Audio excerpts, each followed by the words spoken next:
오늘 우리에게 주신 하나님의 말씀은 시편 51편, 사무엘하 11장, 에베소서 4장, 그리고 요한복음 6장에 있는 말씀이었습니다. 이 말씀 중에 오늘 우리 요한복음에 있는 말씀을 중심으로 말씀을 한번 묵상하며 하나님이 우리에게 오늘도 바라신 하나님의 뜻을 함께 생각해보는 시간을 가졌으면 좋겠습니다. 요한복음의 말씀에서 우리 예수님은 자신을 생명의 떡으로 언급을 하며 말씀을 하고 계십니다. 예수님과 제자들이 보이지 않자 많은 사람들이 예수님을 찾아 배를 타고 따라옵니다.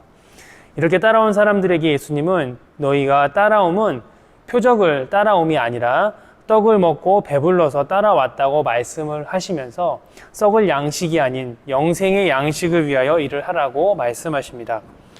예수님은 또 말씀하신 이 영생의 양식을 위한 일은 하나님을 보내신 자를 믿는 것이라고 말씀하고 있습니다.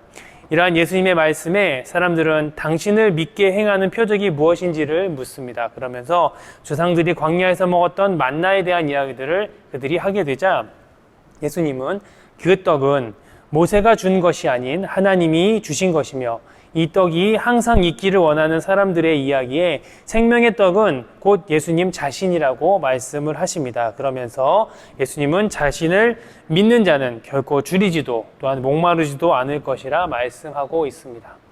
오늘 이 말씀을 통해 몇 가지 한번 생각해 보기를 원합니다. 첫째는 표적이라는 것에 대한 이야기입니다.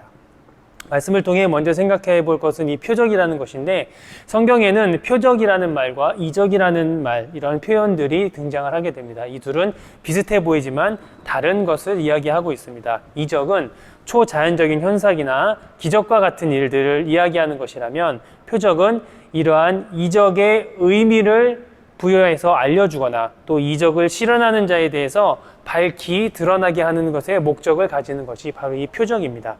사람들과의 대화 속에서 예수님은 사람들이 이러한 표적을 보고 온 것이 아니라 다른 이유, 곧 오병이어의 사건에서 겪었던 그 이적을 보고 찾아왔다고 이야기하고 있습니다.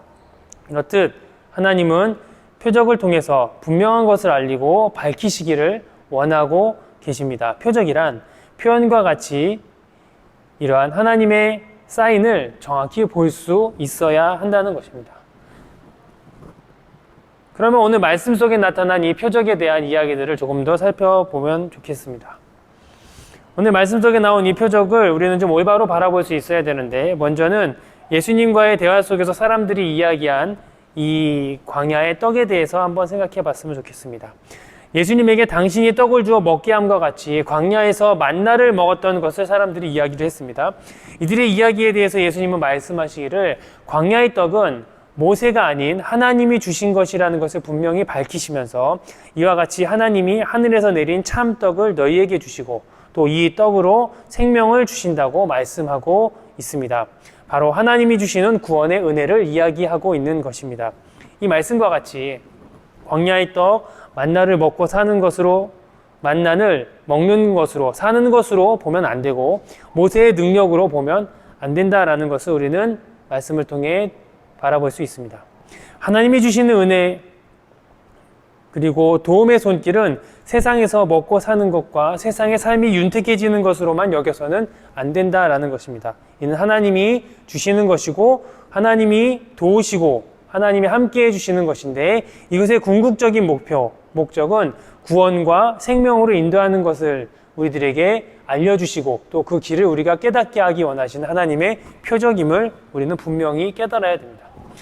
하나님의 인도와 하나님의 표적인 광야의 만나, 바로 이렇게 표적을 분명하게 볼 수 있어야 된다라고 하는 것입니다. 또 하나는 우리가 사무엘하의 말씀과 시편의 말씀에 등장하는 다윗의 회개에 대한 이야기를 통해서 생각해 볼 수 있습니다. 다윗은 일생일대에 큰 범죄를 저지르게 됩니다. 그는 간음을 했고 거짓을 도모했으며 살인을 저지릅니다. 그리고 이 모든 사건을 조용히 덮으려 했고 실제로 조용히 덮는 듯해 보였습니다. 이러한 다윗에게 하나님은 나단이라는 선지자를 보내고 또 보냄을 받은 나단은 부한 자와 가난한 자의 이야기를 다윗에게 해주게 됩니다. 이 이야기를 통해서 다윗은 하나님이 하시고자 하는 이야기가 무엇인지를 듣게 됩니다. 다윗이 이러한 잘못된 범죄 속에 빠지게 되고 이 범죄에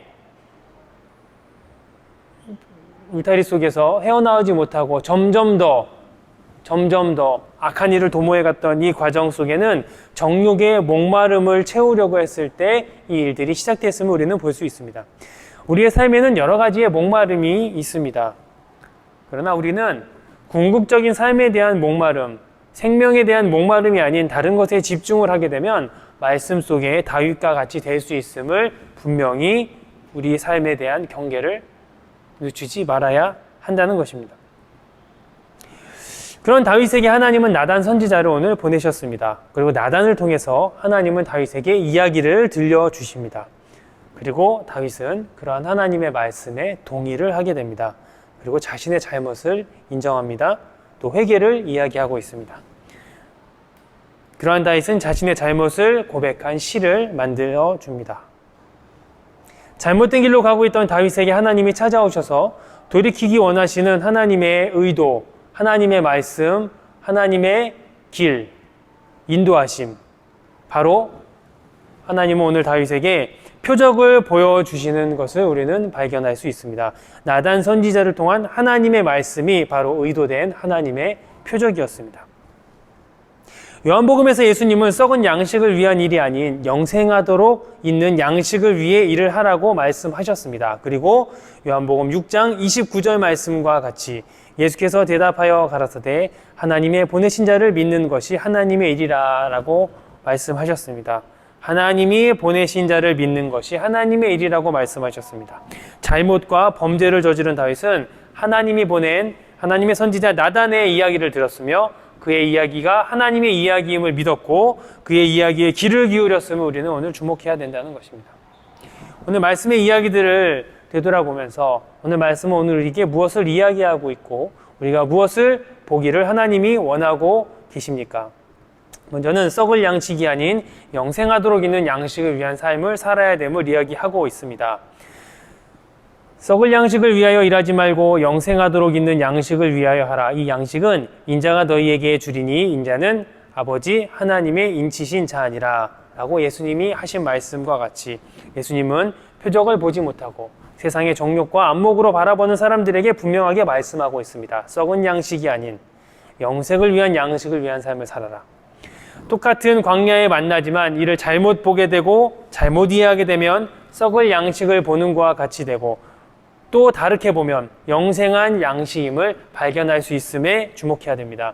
우리는 하나님이 주신 은혜를 어떻게 바라보며 어떻게 그 말씀에 접근하고 있습니까? 우리는 하나님이 우리에게 주시는 표적을 통하여서 영생하도록 하는 양식을 위한 삶을 살 수 있어야 됩니다.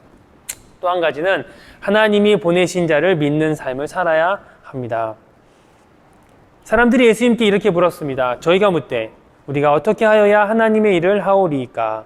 예수께서 대답하여 가라사대 하나님의 보내신 자를 믿는 것이 하나님의 일이라 라고 하셨습니다. 다윗이 잘못된 선택을 하게 되어 썩을 양식을 위한 삶을 살며 범죄의 길로 들어섰지만 나단 선지자를 통하여 하나님이 영생하도록 하는 양식을 깨닫게 하시고 다시 볼 수 있게 하셨을 때 다윗이 어떻게 반응했는지를 우리는 기억하고 우리의 삶의 길을 선택할 수 있어야 합니다. 여러분, 과연 우리는 어떤 마음을 가지고 있습니까? 시편의 말씀에서 다윗은 이렇게 하나님께 기도하고 있습니다.